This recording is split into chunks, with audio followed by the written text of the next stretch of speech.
नमस्कार, मैं रघुनाथ प्रसाद। आज चर्चा कर रहा हूं कि एक अवसर था भारतीय जनता पार्टी के पास कि वो एक ऐसा माहौल पैदा करती कि पक्ष और विपक्ष में सद्भावपूर्ण वातावरण कायम रहे। लेकिन वो मौका एक भारतीय नागरिक के रूप में मेरा मानना है कि भारतीय जनता पार्टी अपनी जिद के कारण चूक गई। जिस तरह से मंत्रिमंडल का गठन हुआ, फिर जिस तरह से मंत्रालय का बंटवारा हुआ, उसमें भी ऐसा लगा था कि भारतीय जनता पार्टी का शीर्ष नेतृत्व 240 की संख्या पर पहुंचने के बाद भी वो चाहती है कि देश देखे और विपक्षी दल भी ये देखें कि हमारे कार्यप्रणाली में कोई परिवर्तन नहीं होने वाला है। और यही कारण था कि मैं समझता हूं कि जो मंत्रालय का वितरण हुआ उसमें जो सहयोगी पार्टियां, चाहे वो टीडीपी हो या जेडीयू, वे लोग भी संतुष्ट नहीं है। एवं कि शिवसेना और जो एनसीपी अजित पवार है, ये भी संतुष्ट नहीं है। लेकिन विपक्ष चूंकि बहुत बड़ी संख्या में है, इंडिया ब्लॉक, माननीय प्रधानमंत्री जी को चाहिए था कि ऐसा माहौल पैदा करते कि संसदीय लोकतंत्र की खूबसूरती बढ़ती। लेकिन जब प्रोटेम स्पीकर का सवाल आया, अरे उनकी भूमिका क्या है? सिर्फ नवनिर्वाचित सदस्यों को शपथ दिलाना। उसमें भी उन्होंने परंपरा से बाहर जाकर निर्णय लिया और अपनी ही पार्टी के एक सांसद को प्रोटेम स्पीकर चुना। उसमें भी इंडिया ब्लॉक से कोई विचार विमर्श नहीं किया गया। जिस समय मंत्रिमंडल का गठन हो रहा था, जब श्री ओम बिरला को कोई जिम्मेवारी मंत्रिमंडल में नहीं दी गई, तभी लग रहा था कि भारतीय जनता पार्टी के शीर्ष नेतृत्व में यह लगभग अंदर से अंदर खाने यह निर्णय हो चुका है कि उन्हीं को फिर दोबारे लाना है लोकसभा स्पीकर के पद पर। भारत में लोकसभा में बड़ी बड़ी हस्तियां लोकसभा अध्यक्ष हुई हैं और जो भी सत्तारूढ़ दल से ही रहे हैं, लेकिन बहुत अध्यक्षों की ऐसी भूमिका रही है कि उन्होंने हमेशा सत्ता पक्ष और विपक्ष में जिस बैलेंस रखा।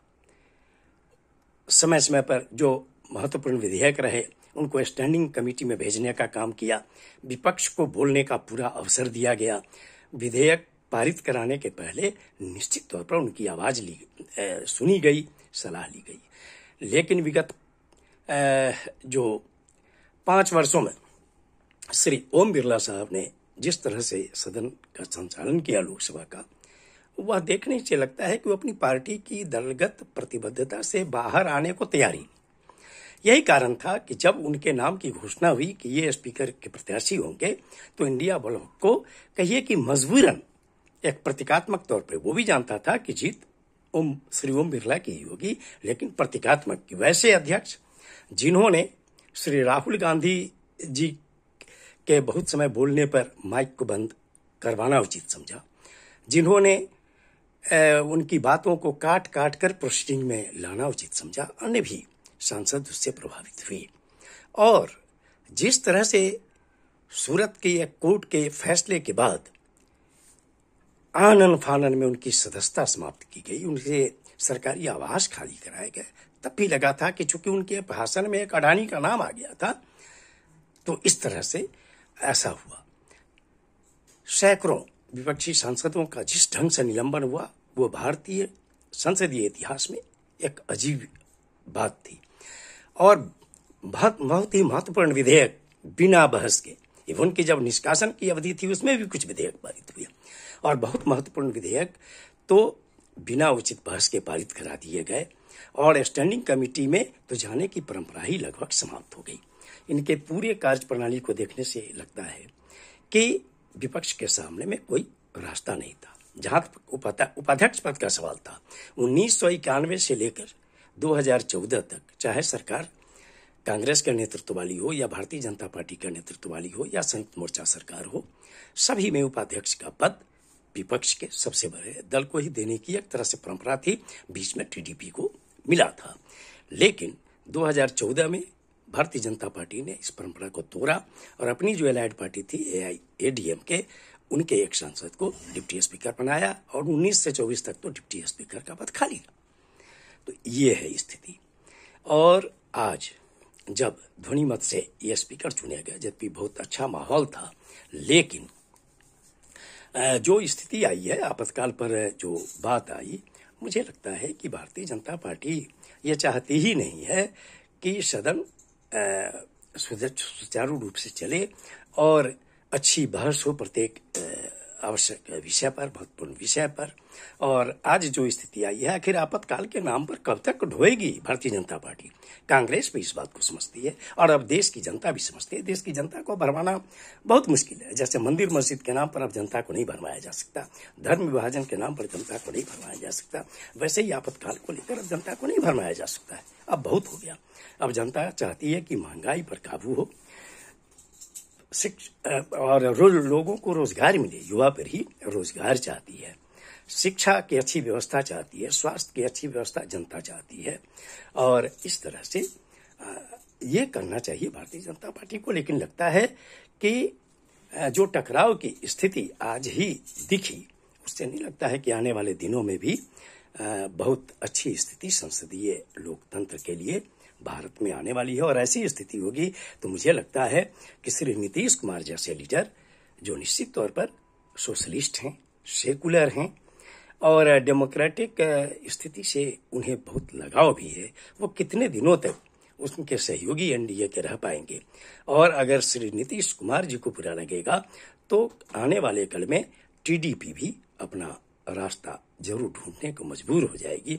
आज जो स्थिति है, आज जब राज्यसभा का देखिए कि जब राज्यसभा में आज नवीन पटनायक, भले ठीक है कि सब कुछ उल्टाकर होश में आए तो क्या हो, लेकिन श्री नवीन पटनायक ने जब सत्ता गंवा दी, लोकसभा में एक भी सीट नहीं मिली, तो कल उन्होंने निर्णय लिया है कि 9 जो सदस्य हैं राज्यसभा में, अब वो विपक्ष की ही आवाज बोलेंगे और सरकार का विरोध करेंगे और उड़ीसा के हित में वो अपनी आवाज उठाएंगे।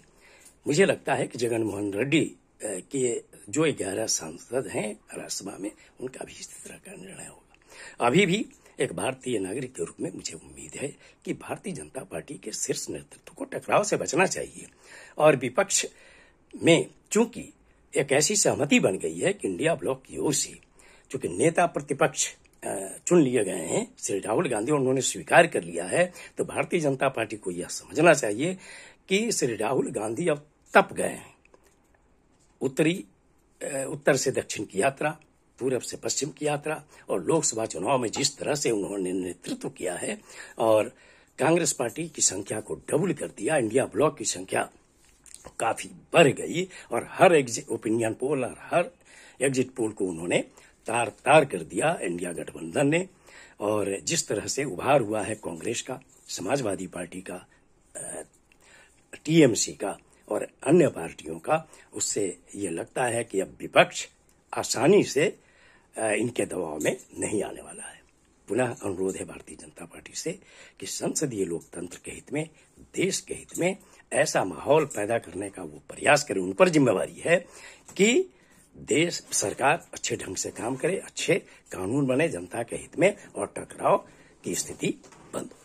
ये वीडियो आपको अच्छा लगा हो तो निश्चित तौर पर लाइक करें, शेयर करें। अब तक मेरे चैनल को आपने सब्सक्राइब नहीं किया, सब्सक्राइब करें, बेल आइकन को टच करें ताकि मेरे हर आने वाले वीडियो का नोटिफिकेशन आपको तुरंत मिल जाए। आप सभी लोगों के लिए शुभकामनाएं। धन्यवाद। जय